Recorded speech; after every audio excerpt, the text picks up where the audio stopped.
Roosevelt, a former president who sadly had polio, was ashamed of it, but he fought back with the March of Dimes.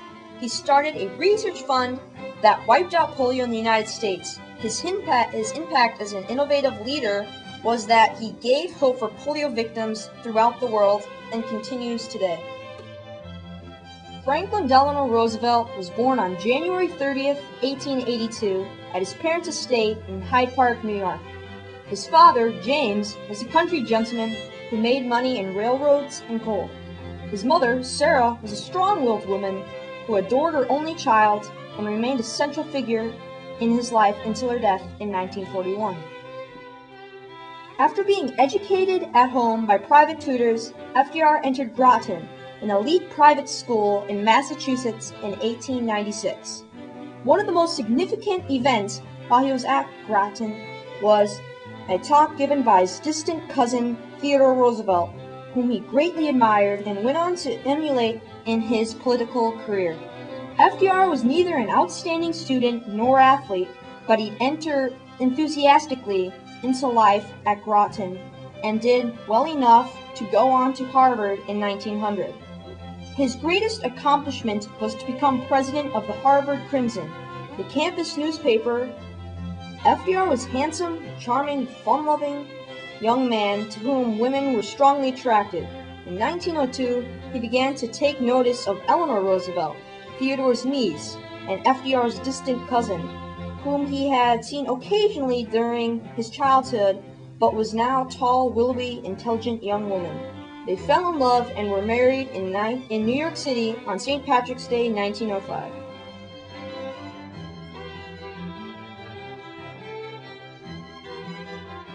Lake Campbell is a rocky island off the coast of Canada. It was FDR's private getaway with his family. In 1921, at the age of 39, old for a polio victim, the normally vigorous Roosevelt fell ill when vacationing at his family's summer home at Campbell Island in Canada. At first, he felt aches and pains, weakness in the legs, and a fever of 102 degrees. The local doctors said that FDR had a very bad cold. When Roosevelt's condition worsened, a specialist vacationing nearby examined Roosevelt and incorrectly diagnosed a spinal cord lesion. 2 weeks later, Rob Lovett, then the leading American authority on polio, came to Campbell to find out what was wrong. He could tell immediately that FDR had polio, an acute viral infectious disease spread from person to person. Late former President Franklin Delano Roosevelt, who first gave national recognition to Warm Springs when, in 1924, he visited the town naturally heated Mineral Springs as treatment for his polio-related paralysis. The Warm Springs maintains a consistent 88-degree temperature year-round and flows approximately 914 gallons per minute. In 1927, Roosevelt created the Georgia Warm Springs Foundation. There, victims of polio and other paralyzing disorders could receive physical therapy in the warm waters. Uncle Rosie, as he was sometimes called, often led the sessions himself. This center was also a place where inventions to assist people with polio were developed. One was the hand controls that allowed paralyzed people such as FDR to operate a car.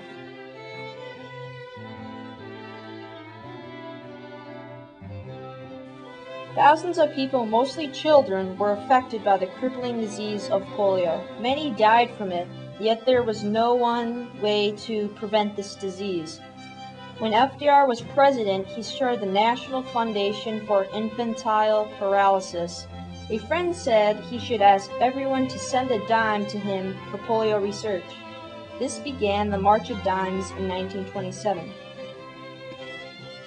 Funding for the March of Dimes was contributed $25.5 million to research that led to vaccines to wipe out polio. The Salk vaccine was first successful in 1955. Later, a man named Sabin developed a drinkable version of the vaccine. FDR died before these vaccines were developed, but he is still remembered for his part, with his picture minted on the U.S. dimes. Linda Wilson of Waseca, Minnesota, is a polio victim who benefited from the March of Dimes fundraising started by President Roosevelt. Linda got polio when she was only 16 months old in August 1949. Because her mother also had a case of polio, it was believed that's where Linda got hers. But her mother arranged for the March of Dimes paid for 2 operations on Linda's leg and foot when she was only 5. Gillette State Hospital for Children in St. Paul did surgeries, and Linda spent the whole summer there. The operations were a success. Linda says her left leg and what was called a drop foot improved. She still has a limp when she walks today. Linda is now 62 years old. She has been able to lead a mostly normal life. Polio never made me feel unwanted because my mother was so loving. If often children made fun of me, I try not to notice it, she says. Her mother was not so lucky. Linda feels that polio hurt her mother's health, leading to her early death at a young age of just 59. But Linda Wilson remains upbeat about her life today.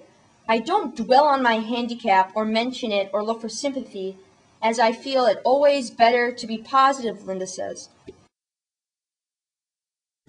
Polio has been wiped out in the United States, but is still a dangerous threat in 4 countries where the vaccine isn't available. Rotary International, which is today a leader in a $5 billion worldwide effort to wipe out polio, says polio is still present in 4 countries: Afghanistan, India, Nigeria, and Pakistan. Special thanks to the Rotary International for helping polio victims today and hopefully wipe it out worldwide in the future.